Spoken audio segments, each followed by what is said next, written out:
While retirement is generally seen as a time of relaxation and self-focus, God calls us to love, serve, and help others for a lifetime. He has been preparing us for this retirement season literally our entire lives. In retirement, countless Christians enter a state of spiritual dormancy, not knowing how they are called to have an impact for God's kingdom. The Retirement Reformation seeks to encourage and empower the 50 million Christians approaching or in retirement to embrace the calling God has been preparing in them. When the world says it's time to stop, you can begin to have your greatest impact. Welcome to I Retire for Him, the mouthpiece of the Retirement Reformation, where our goal is to journey from retirement to reformation so you can say, I retire for Him. Did you know that when you retire, your calling doesn't retire? Your calling is a lifetime calling, and if you're still around, God's not done with you yet. In fact, if you got a pulse, you have a purpose. I know you're fully aware of what you retired from, but what did you retire to? You've tuned into I Retire for Him, the voice and resource of the Retirement Reformation, an organization dedicated to you, the retiree who loves Jesus and wants purpose for all of your days, especially the ones ahead of you. Bruce Bruinsma joins us today. As the founder of the Retirement Reformation, he's here to encourage you and walk with you through retirement. And I'm your host, Jim Brangenberg. Check us out online. We invite you to check us out online, retirementreformation.org, retirementreformation.org, and interact with us on Facebook under the same name, Retirement Reformation. Seniors are lonely, church pastors are lonely, business leaders are lonely. All this loneliness, and what can we do about it? Today, we start a three-part series about putting our retired selves into action to eliminate loneliness in our retired friends, our church pastors, and the local leaders of the business community and organizations.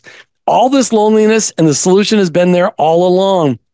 Us, the retired Jesus, I'm going to say this right, the retired Jesus-following folks of America, the RJFFA. We're here to establish that right now, the retired Jesus-following folks of America. The RJFFA here to the rescue. Bruce, with all this loneliness out there, it's no wonder the enemy loves shoving old people into retirement homes to get them out of the way and to keep them from solving community problems. I can't believe we had the solution all along. Well, often the solution is right in front of us, but there's the opposition to Jesus that would have us ignore those solutions, and to therefore keep us from finding the meaning and purpose in our own lives as we help to find meaning and purpose and shove aside the screen of loneliness that is rampant in our society and one that is growing. I don't know who came up with the idea at first, but you've been around a little longer than me. Who came up with the idea that we should put all the seniors in one group at church or in a senior center or in a local senior community center to tell them to hang out with everybody that's just like them and just get them out of the way? Who had that idea? It's a horrible idea. It is a horrible idea. However, I don't know all the details of that, but I think there was a whole group one time that said, that came to the conclusion that when you are with like people, you will be happier, you will be better off, you will be so on, and that when you are with people that are disparate from you, it brings challenges and problems. I think perhaps the expansion of the older people in our society and the growth of the younger people in our society, where we said, those two really don't go together very well, so let's separate them and hope they will. Well, what a bad decision, and we're reaping the negative impact of that today. Yeah, it really all started back in the 60s and the 70s. I remember my grandmother going, I'm going out to the senior center. I'm going to hang out with all my friends. They would dance and they'd play cards. And that was really when it began. All right, but don't people over 65, quote unquote, retirement age, don't they have something to offer to our society, Bruce? Well, the assumption that they do not is the heart of the problem. And the realization that they do is the beginning of the answer to the solution.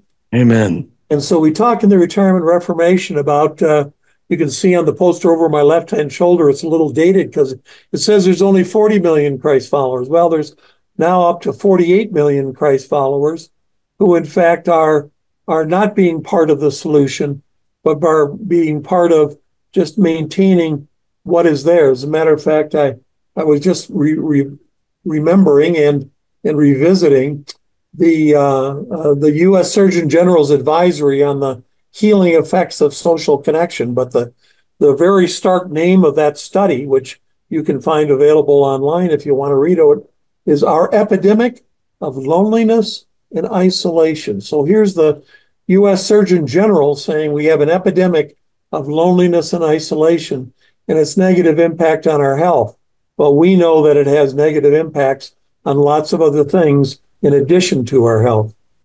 How old is that report, Bruce? That Surgeon General report? 2023, so it's very recent. Yeah, very recent. And when you look at the plague on seniors that COVID was, not only the disease itself, but also the loneliness, being isolated at home and away from church and away from Bible studies and away from family. And if they were in a nursing home or in a senior community center, they were isolated from people within, being isolated with people behind closed doors. And there was a lot of isolation. Why are seniors lonely, Bruce? What do you think it is? I mean, what drives that isolation? Let me just read part of a paragraph in the introduction to that study. That'd be beautiful. Loneliness is far more than just a bad feeling.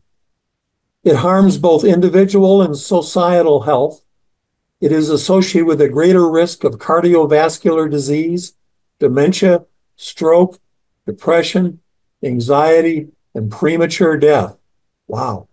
The mortality impact of being socially disconnected is similar to that caused by smoking up to 15 cigarettes a day, and even greater than that associated with obesity and physical inactivity. And the harmful consequences of a society that lacks social connection can be felt in our schools, workplaces, civic organizations, where performance, productivity, and engagement are diminished. And let me add, in our churches and in our faith-based communities. Pretty sobering information coming from a secular source of our government that really speaks to the issues that we're about to address in the 3 series that we're doing on loneliness here in our podcast. So we got seniors that are lonely. They miss their family. They got a lack of purpose, which definitely sucks the juice out of them. And they lose their spouses. Some of them lose spouses. Some of their friends are losing because everybody gets older. And I know that my parents struggle with this because they're now 90 and 91. And my dad said the other day, I don't know if anybody's be at my funeral because all my friends are gone. And it just gets lonely. Well, I think a way to think about this in a broader sense is that, in fact, as we age, our community of relationships continues to shrink unless we are intentional about expanding it or maintaining it. People, as you mentioned, people do what happens? People die, people move away, people have other priorities that come into play. Kids are gone. And are moved across the country. So every place we turn, our world is shrinking. And here's the real key when we talk about loneliness, and whether we're talking about with pastors or business people or friends, is that as our world shrinks, the natural force that happens is that we look inward and we continue to focus on us. And I will tell you, if you focused on Bruce for a week and a half, you might be depressed also. And so as we focus on ourselves, the things that pop up that we focus on are not the things that bring us joy and pleasure, but they're the issues of life that are challenging to us. Why is everybody gone? Why do I wake up with a backache every single morning? Why is the news so depressing? Why aren't people at church talking to me? Why? And it just goes on and on and on. And that focus, the net result of that is, in fact, that loneliness and the epidemic that the report from the Surgeon General refers to. Well, throughout this three-part series, we're going to dig into the loneliness of not only seniors, but which we've already dealt with in depth, but we're also going to deal with the loneliness in pastors and how seniors can help, and the loneliness in business people, which we think seniors can help as well. We're going to talk to Phil Burks during our second segment of this show today, and then come back in the final segment and really talk about that loneliness in pastors and business people. You're listening to I Retire For Him. We'll be right back. Recreating Retirement is an interactive small group study helping you to move from nothing to what's next. You can join us on Wednesdays at 6 p.m. East Coast time on Facebook Live. Our goal for this study is to provide a group setting for interaction and new ideas while leading you through a first step in your journey from retirement to reformation. Here's the big idea.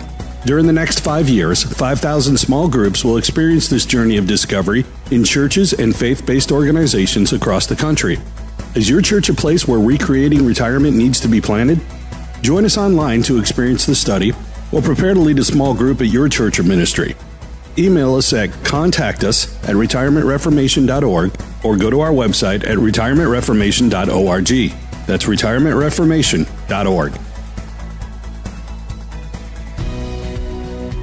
Hey, welcome back to I Retire For Him. Of course, every second segment of every show, we always bring in somebody who's living out their faith in their quote-unquote retirement years. Bruce, who do you have for us today?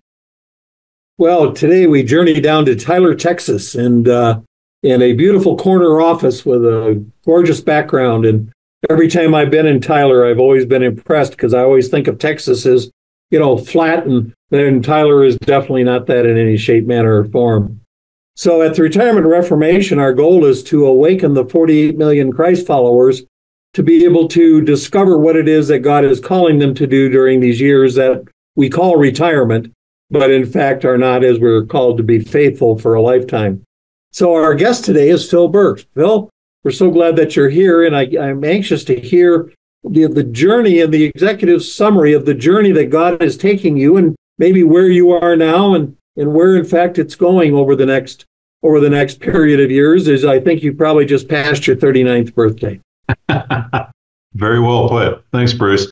It's my pleasure to be with you guys, and I love what you're doing for the kingdom. This is exciting because there's so many people that get to this age and they go, "What now?" You've got Bob Buford, who is from Tyler, Texas, who wrote Halftime, and in fact, his office, I could throw a rock at it, was right through the woods from my office when he was very active. And let's talk about the word retirement. I actually don't use the word retirement. I use reassignment. I think God has a different assignment for me right now. And we were talking with a bunch of missionaries that are here located in East Texas who are, to use the air quotes, retired from being on the field. And we are putting together a support group for them. And for lack of a better term, we're calling it Reassigned Missionaries Care Ministry. And because, again, like you said very well, we don't end, we just do different things.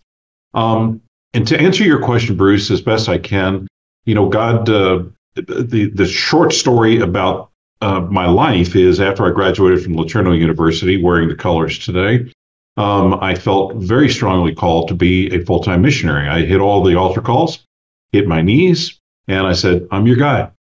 First place I applied was Moody Broadcasting to be with their broadcasting network throughout the world, actually. And I flew to Washington State, did the interview, got the letter that says, "Dear Phil, you're not our guy." I went, "What? I don't get that.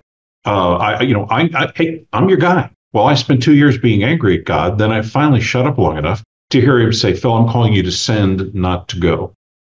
"Oh, you mean like R.J. LeTourneau did?" "Yes, like that." So I've spent a lifetime being an entrepreneur and using what God has loaned us through financial and intelligence and everything else to build a software company. It's a global software company. I am at retirement. I have a deal in place or reassignment. I'm using my own word wrongly, aren't I? To be able to go off and do some other things. What God's called me to at this section of my life, guys, is he's called me to take the mistakes that I've made, to take all of the learning that I've done throughout the years, and he's allowed me to do, and put it into the young minds of young entrepreneurs to tell them, here's some thoughts. You're discouraged. You're allowed to be discouraged. Job was discouraged. Job was down, but he never quit. And it's that message that I'm trying to pour into the younger minds, as well as some guys and gals that are in their 50s who feel stagnated. They're just stuck in an area and they want to do something further with their life. And, God allows me the privilege of pouring into them to give them some ideas of what they can do. So that's a real short Reader's Digest version of it. Well, I love that. What God is, the journey that God has you on, and it's a long ways from being done, but it is an ongoing journey. One of the things that we have learned, and I would appreciate, is that there are others who have similar experiences to yours that would love to hear your story and to be able to bring them together to be able to expand the geography, if you wish, of the messaging.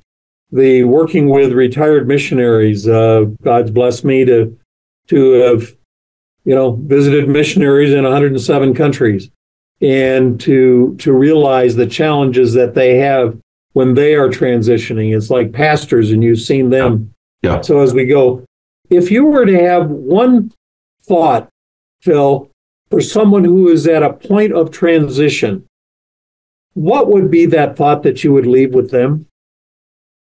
Well, the first thing that hits me, Bruce, is don't stop. Pausing is okay, but don't stop. I have a very good friend who said he's got it planned out. He says, I am taking 4 months to spend time with my wife, who I did not spend time with, and I'm going to take the first 4 months to do that because I neglected her for so long. And that's a whole other topic that we can all talk about in business. Sure. But he says, I'm going to do that. We're going to travel the world. We're going to see, because I don't know what tomorrow God's got for me for tomorrow. And then I'm going to do, and he's going to do something similar to what I'm doing. And mine is more organic, guys. It's more as it comes up. I've got one of the black chairs that's right behind me is for lack of a better term, a business counseling chair. I get a lot of these guys and gals that come in. So I would say, pause is okay, but just don't quit, because I've got a retired missionary friend, again, using the wrong R word there, named Bernie May. Bernie was head of Wycliffe. He was president of Wycliffe. He was president of John. I know Bernie. Started Cini. All right. And honestly, Bruce, I wouldn't be here if it weren't for Bernie May and his family, because his family and he introduced my mom and dad to each other at Marcus Oak Baptist Church outside of Philadelphia. Thus, the rest of the story, so to speak. But Bernie loves to tell a story that he gets back and goes back out of the way and gets with God for every 10 years. What are you going to do this next 10 years of my life, God? What are you going to do the next? God works in 10-year chunks with him. And he is now 91, 92 years old, and just started a Beyond Bees operation. So don't stop is my number one thing I would say. Well, I think the reflection of that is that, God never stops in his love for us, and he never stops in the preparation that he has made and the plans that he have for us that started before time began. Amen. And that for us to be able to continue. And so I just really am encouraged by your story, and let me encourage you in what you're doing. And let's take a look at the Retirement Reformation and see if there's some things that perhaps we can do together. And there's only about 48 million of us that are in that retirement age of say 60 to 104. And there's a lot of opportunities and needs. There's a lot of people that have stopped and need to hear the message of don't stop, keep moving, and God has a plan. So, Amen. Phil, just such a pleasure to meet you, and I'll look forward to some additional conversations. And see if you can hold on to that corner office. That's a pretty nice deal there.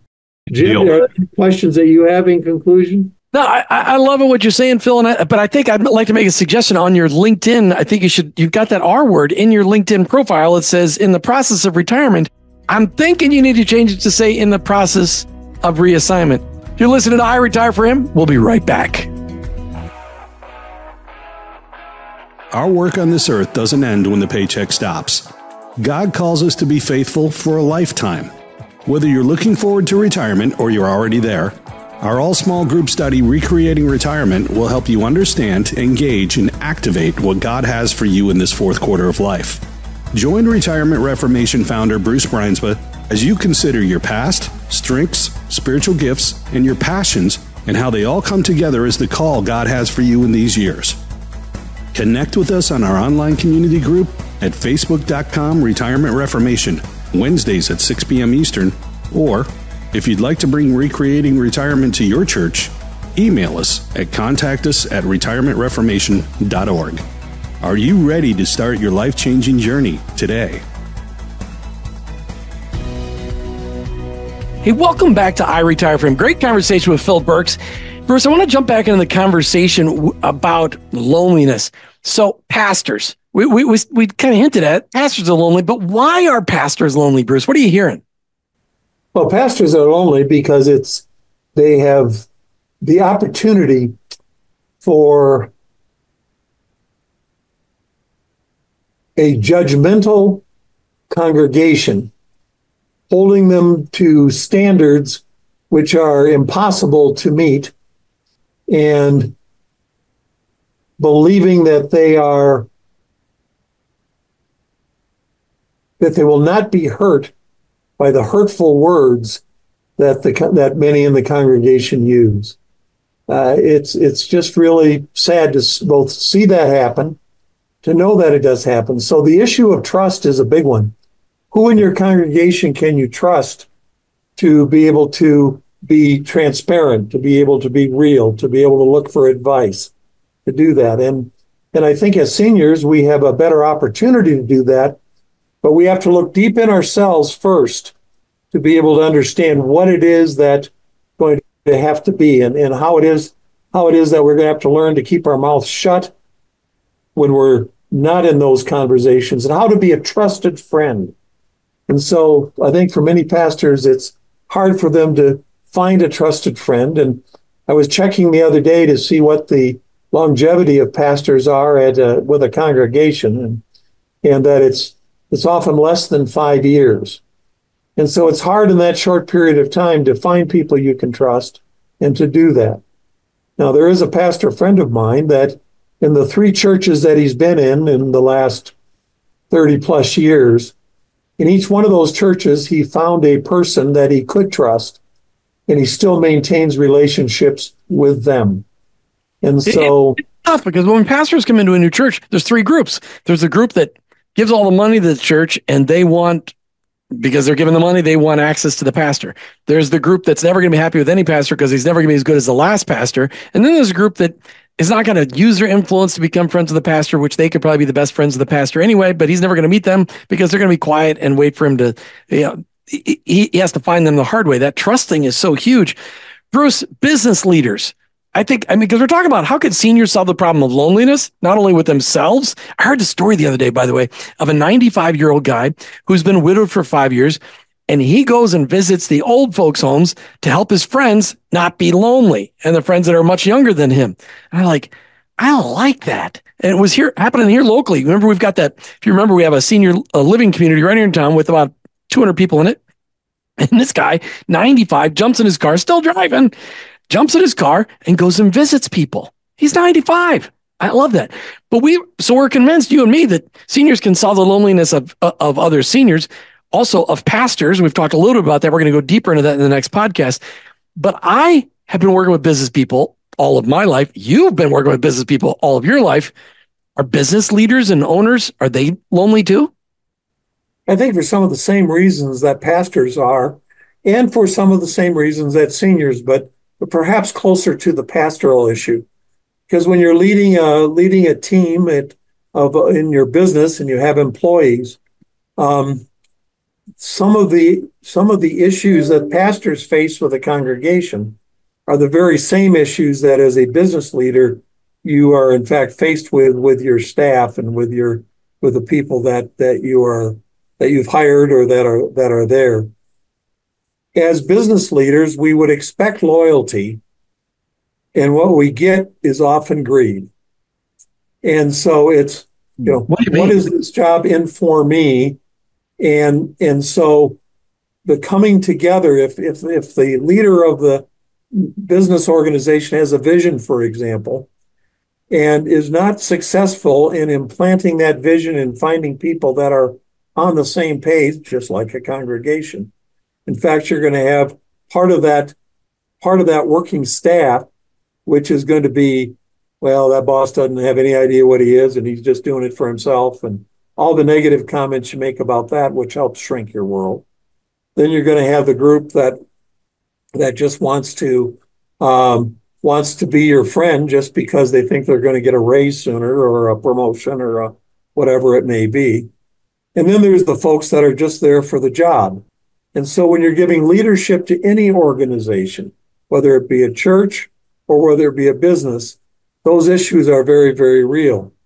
Matter of fact, coming out of graduate school, I remember in one of my early jobs, I had a mentor, someone who I really respected their advice. And the advice that he gave me was, be careful who you confide in. Be careful who you confide in. Well, if you're careful in who you confide in, that means that the area where you're going to be able to find safety is going to probably be quite small and get smaller. So that's one of the reasons why, again, like a pastor going to a pastoral retreat, and we'll have a guest here in our next interview or so that will talk about that. But being able to be part of a trade association where you can find some other people that you can trust to share your conversation because they don't have a vested interest in yours. So, Bruce, I did mention, I just wanted to put this in and then we can go on from there. But in the document from the Surgeon General, there's one breakout piece that it says, each of us can start now in our own lives by strengthening our connections and relationships. Strengthening our connections and relationships, which take one of the words from the Retirement Manifesto, is intentionality. Intentionality. So I think that starts to provide some kind of a context that we can navigate some of the answers to the questions that we're posing. Bruce, let me just ask a personal question. You've been a business owner for decades. Did you ever get lonely?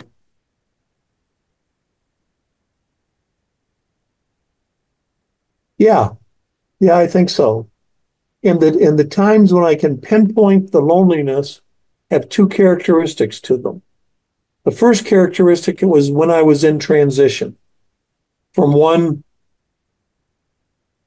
business area or activity to another, and where I knew what I was leaving, and for good, and I had visions and aspirations for where I was going, but I hadn't gotten there yet, and I didn't have anybody to talk to about it. The second circumstance where I felt loneliness is when I had not engaged Judy in my thinking and developmental process of making the changes that I was going to make. And so I didn't have her as a sounding board. I didn't have her as a person who I could trust to give her best advice. And it was like I was doing it myself. And to all the circumstances where I was doing it myself and didn't have someone, in this case, Judy. Now, I'll give you a third one for the business area and for the business owners or ex-business owners that are listening. Clearly, one of the sources of advice that we all need as business owners is a CPA and an attorney.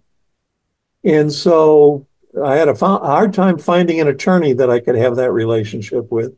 But CPA is not that way. Matter of fact, in my long career, there have been two CPAs that have been more than people who did my tax returns. But they became friends and they understood the issues that I was facing with because I was transparent with them, and we would have really good conversations. They were both men who were Jesus followers, and I could do two things. I could trust their confidence, I could trust their wisdom, and I could trust their experience. And so as a business owner, those were really important to me. So then imagine for me, because we're going to pick this up in the next podcast, but imagine for me right now, if you had a senior in your life, maybe somebody like you in your life when you were 50, how would that have been a help to you? Somebody that was a former business guy, retired business guy, pouring their life into you, or just through relationship, how would that have been a blessing to you? There are so many decisions in our relationships, but then in our business activities of where you have where the real situation that you're faced with does not reflect what Yogi Berra said. When you come to a fork in the road, take it. No, when you come to a fork in the road, there is a fork in the road. And each one of those decisions will take you down a different fork, and they will be important. So having someone with experiential wisdom who reflects and wants to reflect God's principles and his priorities for our lives, to be able to be of guidance and to put into the thought process that wisdom, would at all points in my life. And there were some men who did that, but more would be better. Yeah, to be able to have somebody that can go, hey, Bruce, I'm facing this fork in the road. And Yogi Berra said, take it, but I don't know where to take. Can you help me think this through? And somebody that's been there, done that can say, well, if you take this fork, this is where it's going to lead you. Or you take this fork, this is where it's going to lead you. I had a friend yesterday I was talking into, and I said, if you take this fork, it's going to destroy everything you've worked on for the last 20 years. Mm-hmm. He's like, how do you know? I'm like, because I've seen it. I've seen it. I can prove it to you. And having that kind of wisdom available to you. And this guy's 20 years my junior. I'm like, just trust me. Because if you make this decision, you'll regret it for the rest of your life. Well, in one of our other podcasts, I kind of shared one of my key transition points, my spiritual journey, and the net result of that was to put a focus on wanting to acquire, embrace, and learn from every experience to gain greater wisdom. And so here at 82, I'm still looking for more. Great conversation, laying it up. The pastors are lonely. Business leaders are lonely. Seniors are lonely. You seniors listening, you guys are the solution. You're listening to I Retire for Him, the voice and resource of the Retirement Reformation. Bruce Bruinsma has been here sharing his wisdom as the founder of the Retirement Reformation, and I'm Jim Brangenberg. We're Christ followers journeying from retirement to reformation. So ultimately, we can end our day and say, I retire for Him. I retire for Him. Thanks for listening to I Retire for Him with your hosts Jim and Martha Brangenberg and Retirement Reformation founder Bruce Bruinsma. I Retire for Him is the mouthpiece of the Retirement Reformation. Most Christians tend to follow the world's pattern of rest and self-pampering during retirement. However, in your retirement, you can be focused on God's unique call to love, serve, and help others. This can be your best season of life if you take advantage of a life's worth of knowledge and experience and combine it with a greater freedom of time and money and invest it all in the generations both preceding and following you. The Retirement Reformation is encouraging Christians to find and follow God's call in all seasons and aspects of life, especially in retirement. Take time to sign the manifesto at retirementreformation.org and explore the wealth of resources available on our site. Join this movement of God and journey from retirement to reformation so you can say, I retire for Him. Go to retirementreformation.org.